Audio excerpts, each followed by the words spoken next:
How to update software on Apple Watch. Let's get started. First, you can head towards the official website of Apple to check whether your Apple Watch is compatible to the update or not. Launch your preferred browser and then type in apple.com, and now you can check whether your Apple Watch is compatible to the update or not. If it is compatible, you can continue with the process. You can use your iPhone to update the Apple Watch. For that, launch your Watch app, then scroll down, navigate to the option of General, head towards the option of Software Update. Once you land to this page, Software Update, if any updates are available for your Apple Watch, it's going to appear in this page. You just have to click on that option and update your Apple Watch. Likewise, make sure you have updated your iPhone to its latest software version.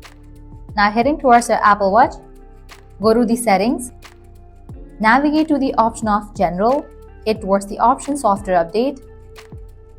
Checking for updates, wait for a few seconds. If any updates are available for your Apple Watch, it's going to appear in this page. You just have to click on that iOS version and go through the process to update it. Well, this way you can easily update software on Apple Watch. I hope you guys are clear about it. At the end, if you guys find this video helpful, don't forget to like, share and subscribe to our channel. Thanks for watching.